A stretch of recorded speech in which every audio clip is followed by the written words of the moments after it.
Encounter किसी सामान्य, किसी अच्छे परिवार का या किसी ऐसे व्यक्ति का नहीं हो रहा है। ऐसे वो जो अपराधी हैं जिन पर कई मुकदमे दर्ज हैं, ये ऐसी बातें देखिए।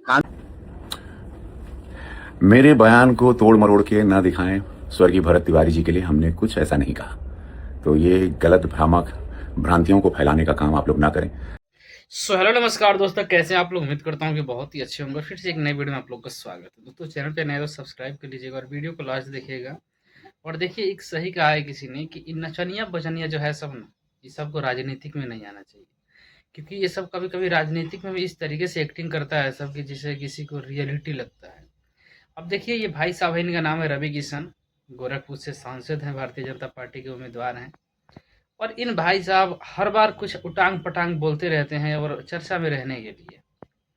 ये वही भाई साहब हैं जिनसे पूछा जाता है किसी विशेष मुद्दों के बारे में तो हर हर महादेव का नाम लेते हैं। ये वही भाई साहब हैं जो भरत तिवारी के एनकाउंटर पे बोल रहे हैं कि वो तो अपराधी था, अपराधी था वो। चलिए हम आपको गिनवाते हैं अपराधी। अपराधी है भरत तिवारी, जो आज शहीद हो गए। हम तो, हमारे लिए तो शहीद हैं, अमर रहेंगे जिंदगी भर, बट आपके लिए एक अपराधी था, इसलिए एनकाउंटर हुआ उसका। दूसरा मैटर ये है कि वहाँ से बस थोड़ी सी दूरी है, कुछ ही दूरी है, मुझे लगता है कि 40 45 50 60 किलोमीटर की दूरी होगी मोकामा।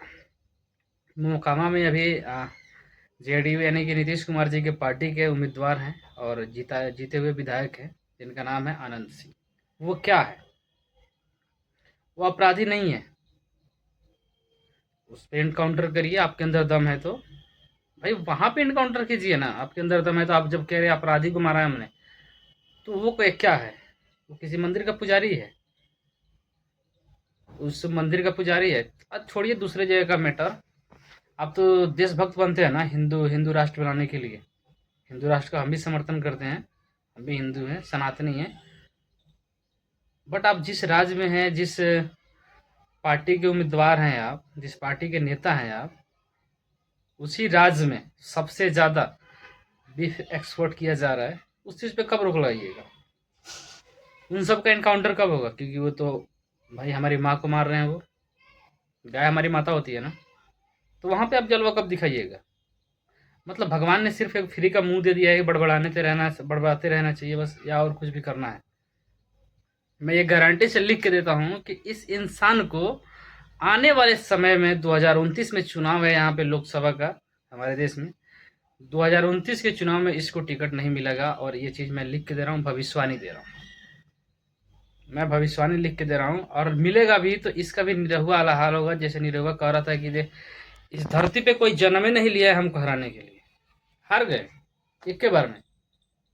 और ये आदमी के देखिए ना, कितना पार्टी के चक्कर में घमंड में चूर है।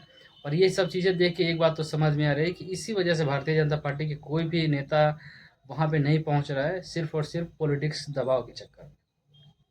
अरे यार, राजनीतिक में इतना मत उतर जाओ। उसका इतिहास में नाम लिखा जाएगा भरत तिवारी का, उसका पूजा कर रहे हैं लोग, तुम्हें चप्पल का भी माला नहीं पहनाएंगे। तुम अगर गलती से, भगवान ने कभी अनहोनी ना हो, अगर कुछ हो गया तुम्हें, तो बस दो चार इंडस्ट्री के लोग तुम्हारे लिए बस वो थोड़ा बहुत फोटो वोटो शेयर करेंगे, बाकी बस जिस पार्टी में काम कर रहे हो पार्टी के कार्यकर्ता करेंगे, बाकी तुम्हें कुत्ता भी नहीं पूछेगा। वो जवानी में चला गया तो क्या हो गया। रहा बात अपराधी के बारे में, तो कैसा अपराधी बा, उस गांव में जाओ, अरे वहाँ के लोगों से देखो, वहाँ के लोगों से मिलो। अच्छा चलो, उसके घर के आसपास के एक दो लोग हो सकते हैं जो मतलब उसके समर्थन में हो गए, पूरे गांव में जाओ, क्या हरियाणा से, दिल्ली से, यूपी से, मतलब पता ना कहाँ कहाँ से, गुजरात से लोग जा रहे हैं वहाँ पे, उसका समर्थन कर रहे हैं।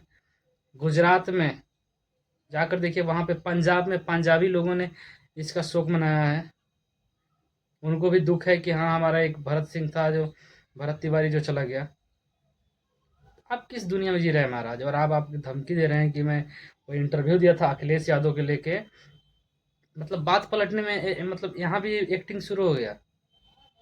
यार ये फिल्म इंडस्ट्री नहीं है, ये हमारा देश है। और हमारे देश की इंडस्ट्री में तुम लोगों ने जिस तरीके से गंदगी फैलाया हो ना भाई साहब, मतलब राजनीति के चक्कर में इंसान इतना गिर जाएगा, ये सब चीज़ें हमें पहली बार देखने को मिल रही है। बाकी दोस्तों, आप लोग का क्या राय है इन भाई साहब के बारे में। और इन्होंने धमकाया है कि मेरे बारे में अगर कोई कुछ बोलता है तो उसके ऊपर FIR किया जाएगा, उसको जेल भेजा जाएगा, मतलब बहुत सारी चीज़ें बताया है।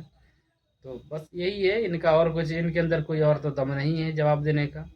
बाकी दोस्तों मिलते हैं फिर से किसी नई वीडियो में नए टॉपिक के साथ, तब तक के लिए जय हिंद।